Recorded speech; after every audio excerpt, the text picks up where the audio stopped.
Happy Monday, everybody, all my fit family. How are you doing? I hope everybody enjoyed their great weekend and getting back to our Monday grind. I want to thank you all for being here. Follow me if you can on this channel and also follow my Instagram. Thank you again for forgiving me from last week. I had an amazing weekend where I moved into my own apartment and I am so excited. It's a little studio. The most important thing is that it's all mine. I'm on the first floor, so that means I can make as much noise as I can when I'm working out. I don't have to worry about bothering anybody, and it's here for me, and I'm able to start my new chapter of my life on my own, which I'm ecstatic for. So thank you so much. I might show you some projects I'll be working on the next couple of months by myself. We'll see how it goes. Very ambitious of what I want to get done for this place, and I hope I can follow through. I want to talk to you guys this week about food, which is something that I love, but also boredom. A lot of people have misconception of overeating and how people are perceived when they're maybe a little bit bigger than average size, or they might be a little bit smaller. The assumption is that if you're overweight, you snack too much, you're eating too much, you're eating unhealthy food, a lot of fat, a lot of salt, a lot of sugar. And I really don't believe that's completely true. For me and my BMI, I'm still considered overweight. I know that the BMI is a flawed standard, but I know it is something that we do need to use as a basic concept. I have a family history of diabetes, so I'm very aware of my health risks, and that's why I work out. I should eat healthy, but I definitely have a sweet tooth. So what I wanted to do today was just bring you some information on boredom and overeating. Now, do we overeat because we're bored, or is this something else than that? Let me just say, I read a lot of articles the last couple of weeks, and there are some interesting theories, some interesting studies that I want to present to you, and it is a lot. Just break it down to a few articles and just let you know what I think about it. My insight, just being someone who has been really overweight, who was over 200 pounds, and now I'm in the 160s and physically active, but also I'm not defined by my weight. I can do a lot of things that I can do now, and I used to do a lot of things even when I was over 200 pounds. My brothers like to joke around that I used to be a better football player then. Probably true. Probably threw it a little bit harder and a little faster. But weight is not what's important right now. It's about what you can do with your bodies. So I'm going to go through these studies and just give you a little bit of insight. And the first studies I want to talk about is called a study called "Does a Lack of Life Meaning Cause Boredom?" by Feldman in 2009 in the Journal of Social and Clinical Psychology. Now, when I first looked up boredom and overeating, a lot of these Feldman paper, they talk about boredom and how it's correlated to a lot of negative emotions such as depression, anxiety, hopelessness, and pretty much a lack of meaning. And that's pretty far-fetched if you think about it, when you could just be bored and maybe sitting around all day doing nothing compared to losing your lack of meaning of life, and that can cause you to overeat. But there are a lot of psychology-based papers that do talk about that's why people overeat, because they're trying to find something to distract them from the fact that they don't have this meaning in their life, and it stems from being bored. So I read this article, and they were talking about the questionnaire. They had self-reports pretty much of how they felt: boredom, meaning, anxiety, and also depression. And boredom is related to these other three, which is anxiety, lack of meaning, and depression, but is not strongly correlated with it. There is some overlap, but one doesn't lead to the other. And that's what I want you all to be cautious of, is that when you're reading a psychology paper, it's very hard to prove causation. Causation is something that you can't really state with a lot of evidence. They seem to be correlated, which means there's one and the other tend to have relationships together, but we don't know what's the cause. It's like that famous question: is it the chicken or the egg that's first? We're never gonna know. So, and science is just like that as well. So they looked at these studies. They created 4 experimental conditions where they did meaning, which is a high meaning and a low meaning. And they also did mood control, which is really happy or sad. And the results were pretty straightforward. They manipulated their meaning, whether either high meaning or low meaning. It changed their perception of how they felt about themselves, as well as the mood. But the mood itself did not have an effect on how they saw themselves and their meaning. So whether they're a happy mood or a sad mood didn't have as much an effect on their meaningfulness. People think because I don't have a purpose that I'm going to struggle with who I am that's going to lead to this lack of meaning, and then you're going to overeat. And I don't think it's as far-fetched as that. Some days you might be sitting and bored and you can decide what you want to do. I like to do everything. I do like to go for a walk once in a while and look around nature.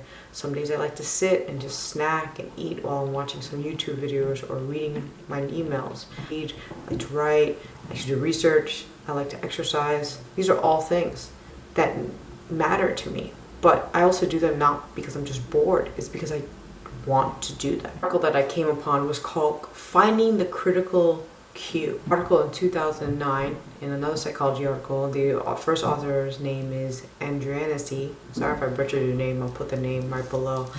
And what they talked about is how behaviors are very hard to break, and it takes a lot of time to change up behavioral responses, and that's what could lead to people overeating or snacking more, because their behavior has been ingrained and they've been doing it for so long. And that's what they talk about. It's not just snacking, but unhealthy snacking is a very complex type of behavior.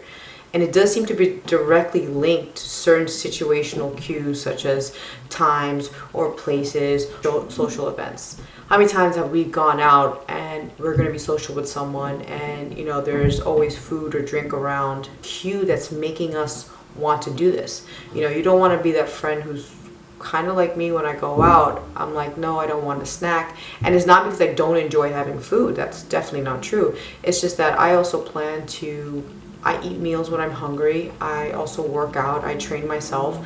And right now there's something that I'm working for. And I know that if I'm having a late night drink with a friend, I might not also want to have a snack, because I'm using food a lot more for energy and to heal my body when I'm on my feet all day or recovering from a hard workout. I've changed the way I look at food. Food is energy to me, but it also is pleasurable. But I know I can enjoy being social without having to eat, especially if I don't want to. This article was talking specifically about when people are eating, and the assumption is that people would snack more unintentionally when they're around social groups, when they're outside, they're at work, where they're not just by themselves. But this study was interesting because when they asked about unhealthy snacking, specifically unhealthy snacking in the sense of snacks that are highly processed, most of the snacking happened at home by themselves. So that makes no sense as well, is that we tend to be home and we want to snack and nobody else is there. It's not like we intentionally planned it that way. Both reports of the participants in these studies are saying that they have a lot of snacks when they're at home. I mean, for me, it makes sense. That's where my food is.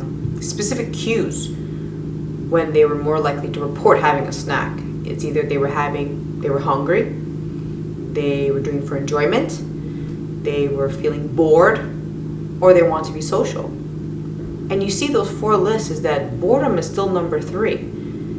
It's not the boredom itself that makes you want to snack. I think there's a lot of other things that come into play. Breakfast at a certain time, and then I'll have second breakfast at a certain time, usually after a workout or before I head to work, when I know that I'm not going to be able to eat that much, because I don't like to be hungry. I know I am. I am the definition of hangry. Does not look good on me. So I always want to make sure I have food to have energy to go throughout my day in a way where it is something that everybody needs. So eating food and snacking just for out of boredom, I don't believe is completely correct. I think there is some truth to it, but everybody is different. And I know that I tend not to snack if I'm bored. I tend to snack if I'm hungry. Another theory that we talk about snacking is based on mood. Some people use food, I'll include myself, as to make you feel better. If I'm having a bad day, sometimes I want to treat myself to food that tastes good. Now that could range from having a piece of chocolate cake, which is delicious, to having an apple, which is crispy and makes me feel good because I enjoy the taste of it, to having protein, which is eggs, cheese on whole wheat toast. Am I doing it only because I have an emotion? I don't think so. So there's one paper called "Does Negative Mood Drive the Urge to Eat?" It was in 2011 in a research lab in Australia. The main author's name is Loxton. And the participants were asked to rate themselves on when they had an urge to eat. So they actually did not eat, but they had 3 times when they had to rate whether they had an urge to eat, which was baseline before anything happened. The second time was after they had this mood manipulation. And the third one was just following a cue exposure. So the mood was induced by watching 10 minutes of a film that was emotionally driven, such as The Color Purple, or it was a neutral movie of 10 minutes of animals, which in this study they used the Big Cat Diary. No emotional manipulation to it. And then following a cue exposure, so they had to measure their dimensions of eating behavior. They had also these movies which was being presented with food, showed that most people when saw food would have an urge to eat them compared to a non-food cue. And whether you're watching a movie that's emotionally driven or not emotionally driven, if I'm presented with food, even though I've eaten a full meal 2 hours before, the food itself is going to make me want to eat it. Not the fact that I'm emotionally driven by a 10-minute clip. Now maybe if this was an hour and a half, or if it was really emotionally driven, but everybody is different. There's one paper that I looked at called The Reasons for Eating Unhealthy Snacks in Overweight and Obese Males and Females. It was a paper in 2014 in the Journal of Human Nutrition and Dietetics, and it was by Cleobury and Tapper. And they were literally just looking at the reasons why people eat, meaning meals and snacks. That's it. That's all they were looking at. And the participants had to self-report on what they and why they were doing it. Most of the time when people ate is because they were hungry. That was it. The other part of it was that it was either time of day or habitual patterns that accounted for 46% of why they ate. Now that can mean in the sense like me. I wake up in the morning, brush my teeth, I'm hungry. I want to eat. That's it. The pattern. You eat breakfast at a certain time, you eat lunch at a certain time, and you eat dinner. Everybody's different. Every culture is different. But I think those are specific patterns. And the participants did this for 5 days. They had to point out the time of day that they ate, when they started, when they finished, their location, what they ate, the type of eating episode, which was whether it was a meal or it was a snack. They had to select 1 out of 13 reasons why they decided to eat. Also showing that 21% of the time it was because they were hungry. That's why they ate. And then the other times were time of day or because they usually do it then. And it was interesting because they define unhealthy snacking as a snack being high in fat and or sugar, which that is how our culture has defined it, which makes sense, fine. 33% of the meals that the participants recorded were snacks. And due to their definition, 79% of them were unhealthy. That's it. And the most common reason for the unhealthy snacking, which was 55% of the time, was because the food looked and smelt good. That was it. The cue was there for the food to look and smell delicious. And people were like, yeah, I can have a snack. It's not boredom. I mean, a lot of us, I can't walk by a bakery and smell fresh bread and not even want to take a step back and maybe walk into the bakery and see what's there. The fact that this paper was saying the same thing, that unhealthy snacks were eaten more than half the time because it was presented, makes sense to us. And I think that's why a lot of people, when they're trying to lose weight or they don't want to eat unhealthy snacks, don't have in their house. And I understand that. One of my rule of thumbs that when I really want a snack, it's going to be delicious. I'm going to have it. My old rules used to be that if I want a dessert, I make it from scratch. So I know what the ingredients are. Doesn't mean I make it low fat or low sugar. It just knows that I'm physically baking the cookies so then I can eat them. And this mentality has changed a little bit over the years for me because I realized I was doing extra work just to give myself something that I really wanted. And then it would put so much pressure on me. So I realized that if I want a cookie, I'm still going to make it. I'm going to enjoy it. I'm also going to share it with a lot of my friends and family who I know will enjoy it. And there's no guilt. There's no talk about it. There's no, I should not have eaten that. No. I enjoy it. They're talking about boredom and lack of meaning and cueing. And these make up a whole definition of why people snack and why we eat. Another paper that looked at eating in the overweight community is called Cognitive Motivation Determinants of Fat Food Consumption in the Overweight. And this was in the Journal of Behavioral Therapy and Experimental Psychology in 2006. And the main author's name was Craig Nist. Again, I'll put the name below because I know I'm going to butcher the name, and I apologize for that. And his colleagues. And what they looked at something called the Implicit Association test.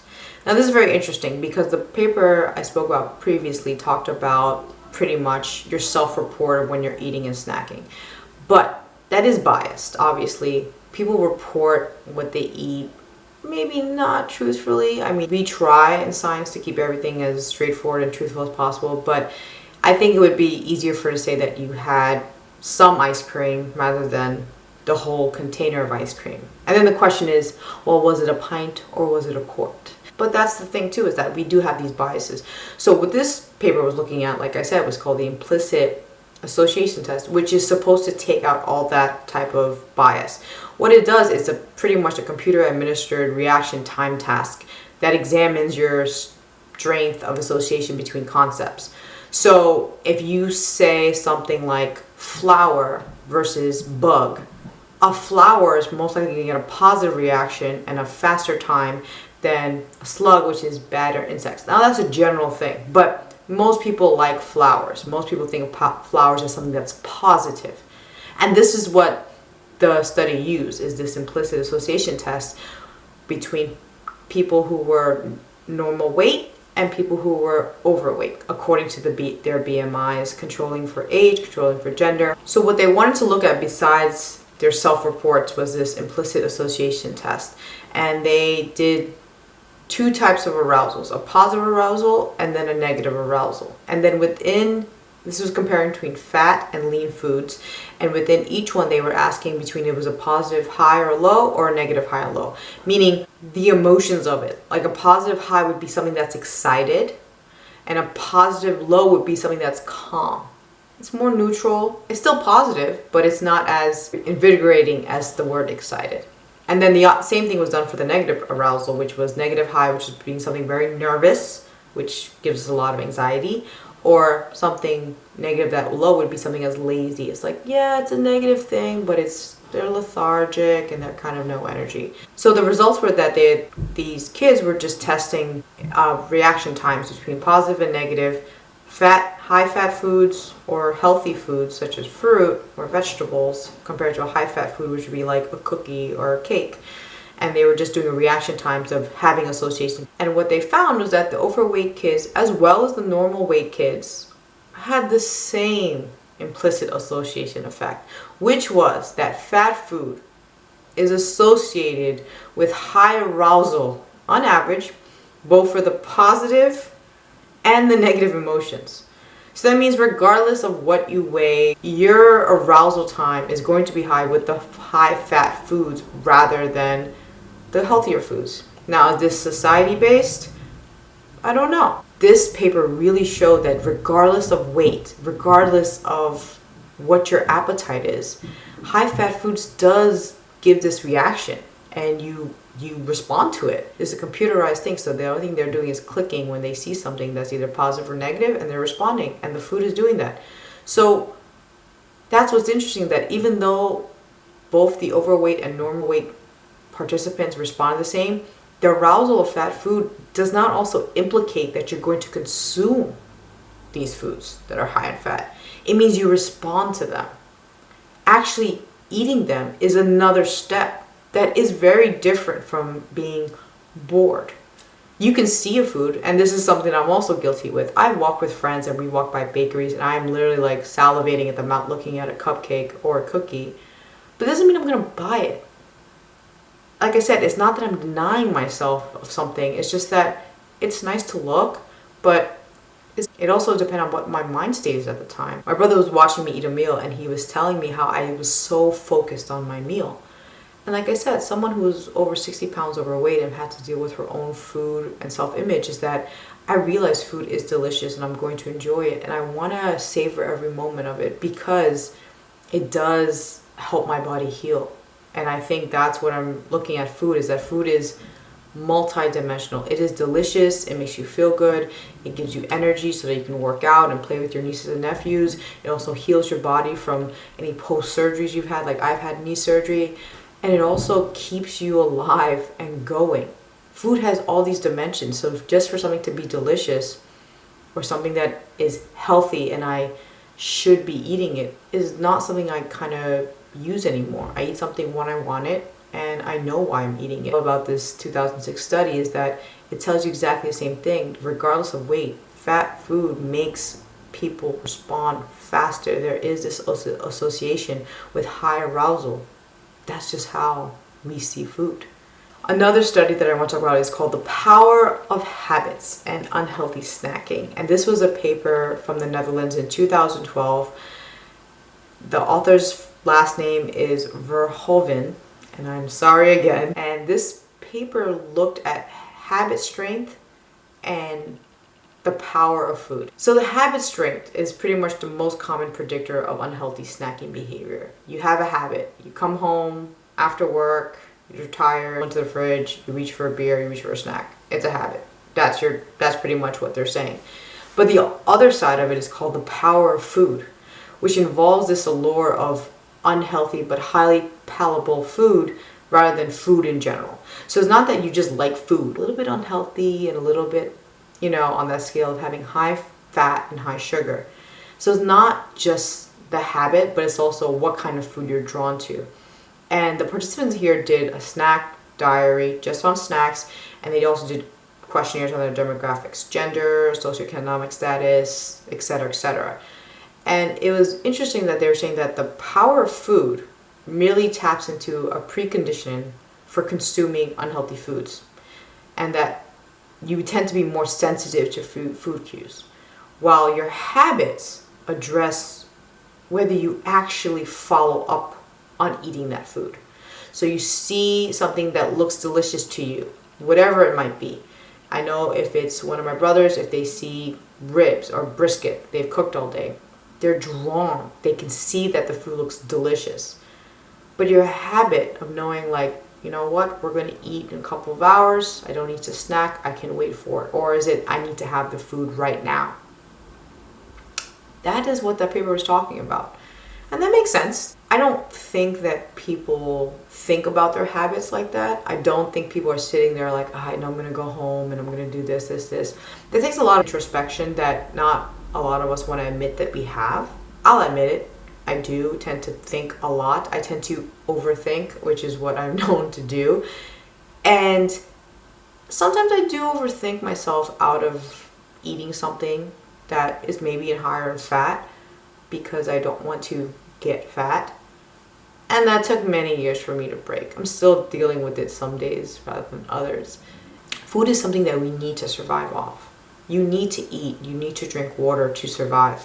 Yes, you can go a while without it, but your body craves it. Your brain craves food. Your brain craves sugar specifically, but food is very different than habits in general. Food is something you need. Your body will tell you when you're hungry. Believe me, it will.